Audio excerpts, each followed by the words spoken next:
Avant même que la terre, les cieux et les mers tels que nous les connaissons n'existent, une création antérieure s'éveillait déjà dans les vastes régions du cosmos. Des mondes entiers, remplis de gloire et de splendeur, furent établis sous l'autorité divine. Mais un événement terrible se produisit. Une rébellion si ancienne que ses cicatrices restèrent enfouies dans la structure même de l'univers. Vous êtes sur le point de découvrir des vérités oubliées qui pourraient changer à jamais notre compréhension de notre propre existence. Et si cette vérité vous brûle le cœur, laissez un j'aime, abonnez-vous à la chaîne et activez la cloche. Vous pouvez aussi contribuer à l'éveil d'autres personnes. Commentez ci-dessous. Je veux connaître les mystères oubliés. Et partagez cette vidéo avec quelqu'un qui a besoin d'entendre cette vérité. Dieu a-t-il créé la Terre uniquement pour l'habiter? Ou d'autres planètes, dans le passé, ont-elles servi de refuge aux êtres témoins de la première grande chute?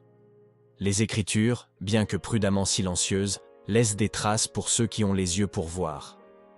La Genèse elle-même commence par une terre informe et vide, enveloppée de ténèbres, signe d'une ruine antérieure. Pourquoi un Dieu d'ordre commencerait-il son œuvre sur un abîme? Quelle destruction a pu précéder notre propre création? D'anciens prophètes, faisant écho à des traditions encore plus anciennes, parlent de royaumes célestes corrompus avant la formation de l'homme. Ces mondes, autrefois animés par la lumière, sont devenus des déserts spirituels, abandonnés comme un avertissement éternel. Des fragments dispersés dans l'univers, astéroïdes errants, planètes mortes, pourraient-ils être les vestiges de ces anciennes demeures? Même la science moderne s'interroge sur les mondes stériles qui entourent notre système solaire. Et si la rébellion décrite dans les Écritures, la chute de celui qui monterait au-dessus des étoiles, avait provoqué non seulement une guerre dans le ciel, mais aussi la dévastation des mondes physiques? La rébellion ne serait pas seulement symbolique, mais cosmique, privant de vie des sphères entières. Seule la Terre resterait, déformée et sombre, attendant la rédemption qui commencerait par un simple souffle de Dieu. Que la lumière soit. Dans le profond silence de l'espace, avant que le temps tel que nous le connaissons ne commence à s'écouler, régnait une harmonie parfaite entre ces créations, lointaines. Les mondes tournaient en obéissance, des sphères grouillantes de vie spirituelle célébraient la gloire du Créateur. Mais lorsque l'ambition s'épanouit au cœur d'un être de lumière, une graine de chaos fut semée dans la structure du cosmos. L'ordre autrefois se transforma en conflit. Le plein devint vide. Cet effondrement résonna tel un tonnerre sourd à travers les dimensions invisibles. De nombreux théologiens antiques soupçonnaient que Genèse 1, 2. La terre était informe et vide. Ne décrivait pas une création initiale, mais plutôt une restauration. Comme si quelque chose avait été brutalement détruit avant que Dieu ne décide de recréer ce qui avait été corrompu. Cet état chaotique de la terre, recouverte d'eau et de ténèbres, pourrait-il être les vestiges d'un jugement cosmique? Sommes-nous sur une planète marquée par des ruines invisibles, issues d'une époque oubliée?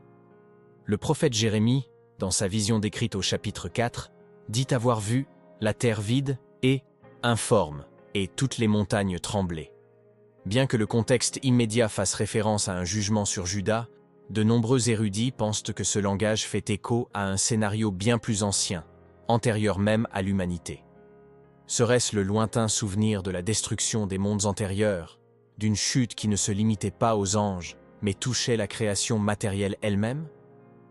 Et si les déserts de Mars, les cratères de la Lune, ou même les mystérieuses exoplanètes mortes, étaient les vestiges silencieux de cette première rébellion? Ils ne seraient pas de simples corps célestes froids, mais les témoins muets d'une tragédie céleste. L'univers visible, qui nous fascine par sa beauté et son immensité, pourrait être, en partie, un mémorial à tout ce qui a été corrompu, puis abandonné par la main du Créateur. Au fil des siècles, des voix isolées ont avancé des hypothèses trop dangereuses pour les cercles religieux traditionnels.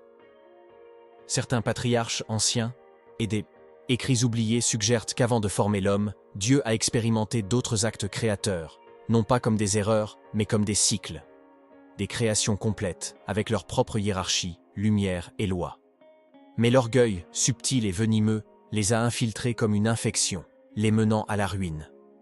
Lorsque Dieu dit dans Isaïe qu'il n'a pas créé la terre pour qu'elle soit vide, il la compare peut-être à ses créations antérieures qui ont échoué. Dans la vision du monde, hébraïque la plus ancienne, le terme tohu vabohu utilisé en Genèse 1-2 pour informe et vide, évoque le jugement et la destruction. Il ne s'agit pas d'un état neutre, mais du vestige de quelque chose qui a été brisé. C'est comme si l'Esprit de Dieu planait sur les ruines d'un monde ancien, prêt à reconstruire sur les cendres d'un monde oublié. Il ne s'agit pas de mythologie. Cela se trouve dans les détails des mots hébreux, dans les silences entre les versets. La question brûlante est, pourquoi Dieu n'a-t-il pas tout simplement tout détruit et recommencé à zéro? Pourquoi a-t-il choisi de restaurer, de ramener le chaos à l'ordre? Peut-être parce que, même dans les cendres des rébellions, il subsistait quelque chose de précieux. Peut-être la Terre, cette petite planète bleue au milieu du vaste univers, a-t-elle été choisie comme scène du chapitre final, où le bien et le mal seraient enfin jugés, au vu et au su de tous. Une nouvelle création, faite avec le souvenir des précédentes encore latents dans les cieux. Et si derrière chaque galaxie obscure, chaque planète déserte, se cachait une histoire que l'humanité n'a pas encore découverte? Et si chacun de ces mondes abandonnés était un rappel silencieux de ce qui arrive lorsque la création se rebelle contre son créateur? La Terre ne serait alors pas seulement le commencement de la vie, elle serait le dernier appel à la grâce. Un ultime terrain d'essai, où Dieu choisit de restaurer et de racheter plutôt que de détruire. Certains érudits apocryphes affirment que certains passages du livre d'Enoch évoquent des réalités plus vastes que le simple récit terrestre. Enoch parle de lieux désolés, de étoiles errantes, punies pour leur corruption. Ce qui peut paraître métaphorique pour beaucoup, peut aussi être la description de mondes et d'entités ayant échoué dans leur mission originelle. Ces lieux désolés sont-ils non seulement spirituels, mais aussi physiques, disséminés dans les cieux? Ces récits anciens font écho à l'idée que la rébellion n'était pas seulement interne, mais cosmique. Il ne s'agissait pas de la chute d'un seul ange. C'était une guerre qui a laissé des cicatrices dans l'espace lui-même. Les étoiles tombées pourraient représenter des civilisations entières perdues dans des dimensions isolées. Et nous, en levant les yeux vers le ciel nocturne, contemplerions non seulement la beauté de la création, mais aussi les ruines d'un jugement oublié. L'apôtre Pierre fait également une curieuse mention dans sa deuxième lettre. Les cieux présents sont réservés pour le feu du jugement. Cela implique que les cieux ont déjà subi des changements radicaux. La destruction et le jugement ne sont pas des événements exclusifs au futur. Ils se sont déjà produits. Les mondes antiques ont été balayés, non par hasard, mais par décision divine, en réponse à la corruption qui a terni ce qui était autrefois parfait. Et si notre histoire terrestre n'était que l'écho final de cette ancienne rébellion? Le microcosme d'un conflit qui a débuté il y a des siècles trop lointains pour que la mémoire humaine puisse l'atteindre? Peut-être qu'au cœur de la création réside l'espoir que cette fois, parmi la poussière et le souffle de vie, quelque chose résisterait à la corruption. Quelque chose serait racheté. Quelque chose prouverait que la lumière peut triompher là où auparavant il n'y avait que ténèbres. La science moderne, bien qu'involontairement, renforce ce point de « haute vue ». Les astronomes observent des planètes qui, selon eux, devraient abriter la vie, mais qui sont complètement mortes. Certaines sont des mondes gelés, d'autres des déserts brûlants. Et la grande question demeure, pourquoi l'univers est-il rempli de planètes vides? La réponse la plus simple est peut-être la plus troublante. Ce sont les vestiges d'une création antérieure qui n'a pas survécu au premier jugement. Même la Terre, observée par la science, révèle des phénomènes étranges qui défient une simple ligne de création. Traces de cataclysmes anciens, d'extinctions massives, d'impacts cosmiques. Tous ces phénomènes sont inscrits dans les couches géologiques. La Bible dit que Dieu renouvela la face de la terre. Psaume 104:30. Le renouveau implique que quelque chose existait auparavant. Quelque chose qui a été dévasté, puis reconstruit pour une nouvelle mission spirituelle. Le livre de Job mentionne également un fait intrigant. Les étoiles du matin chantèrent, et tous les fils de Dieu poussèrent des cris de joie lorsque les fondations de la terre furent posées. Comment pouvaient-ils chanter alors que la terre n'était pas encore formée? La seule explication est que des êtres sensibles existaient déjà, dans des mondes ou des dimensions antérieures à notre création. Ils virent la terre naître et la célébrèrent. Cependant, certains de ces êtres se retourneront plus tard contre leur Créateur. Et si ces enfants de Dieu incluaient des civilisations disséminées à travers l'univers? Des civilisations qui, dans leur chute, ont transformé leurs foyers en déserts arides, tels des avertissements silencieux adressés à tout être tentant de défier l'ordre divin? Notre histoire pourrait alors être celle de la dernière chance. Un dernier jardin planté au milieu des ruines d'anciens empires célestes. Preuve vivante que l'amour de Dieu persiste, même lorsque tout autour semble avoir été abandonné. À travers les âges, les traditions anciennes ont conservé, sous forme de fragments et de symboles, les échos de cette catastrophe primordiale. Les mythes des dieux déchus, des guerres entre les mondes et des civilisations disparues pourraient bien être des déformations d'une ancienne mémoire collective. Ce ne sont pas des contes inventés, mais les ombres d'une vérité bien plus ancienne. Celle selon laquelle toutes les créations ne sont pas restées fidèles et n'ont pas toutes survécu au poids de la rébellion. Dans le récit d'Isaïe lui-même, on trouve la description de Lucifer, celui qui tomba du ciel, fils de l'aurore, comme quelqu'un qui désirait s'élever au-dessus des étoiles divines. Son ambition n'était pas seulement spirituelle, mais peut-être territoriale. Il voulait régner en haut, dominer des régions établies par Dieu. Sa chute ne serait donc pas seulement une expulsion spirituelle, mais l'effondrement de royaumes entiers sous son influence. Le livre de l'Apocalypse offre un autre indice crucial. Il y eut guerre dans le ciel. Michel et ses anges combattirent le dragon, et le dragon et ses anges furent chassés. Cette guerre, décrite en des termes aussi grandioses, aurait pu laisser son empreinte non seulement sur les sphères spirituelles, mais aussi sur le cosmos physique lui-même. Chaque étoile éteinte, chaque planète en ruine, serait un champ de bataille fossilisé aux confins de la création. Si tel est le cas, l'univers n'est pas seulement vaste, il est aussi blessé. Chaque vide cosmique, chaque silence interplanétaire, crie, tel un témoin muet, les choix qui ont façonné l'éternité.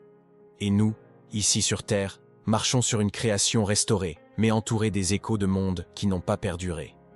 Notre vocation est donc bien plus grande que nous ne l'imaginons. Nous participons à un drame qui a commencé avant même que la lumière n'existe.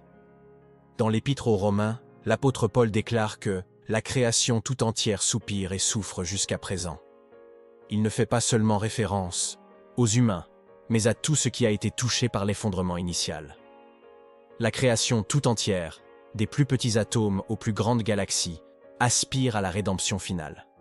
Si l'on considère que des mondes antérieurs ont existé et ont été corrompus, les gémissements de la création deviennent encore plus profonds, faisant écho à des souffrances qui remontent à des temps bien antérieurs à la nôtre. La Terre est donc plus qu'un habitat temporaire.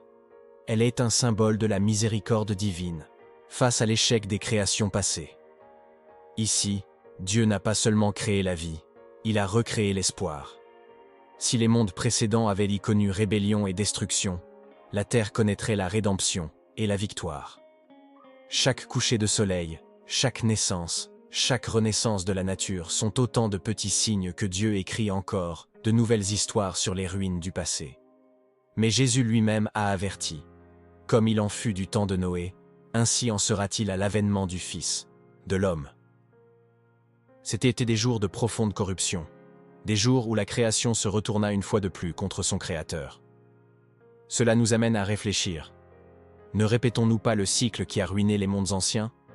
L'histoire de la chute se répète-t-elle en spirale, génération après génération, planète après planète? Si tel est le cas, le jugement à venir ne s'abattra pas seulement sur l'humanité, mais sur l'ordre cosmique tout entier. Tout comme les mondes ont été jugés et scellés, auparavant notre destin le sera aussi. L'Apocalypse parle d'un nouveau ciel et d'une nouvelle terre, un renouveau complet qui effacera à jamais les cicatrices de la rébellion. L'espoir ne réside pas seulement dans la survie, mais dans la recréation, dans la participation au renouveau que Dieu promet d'apporter.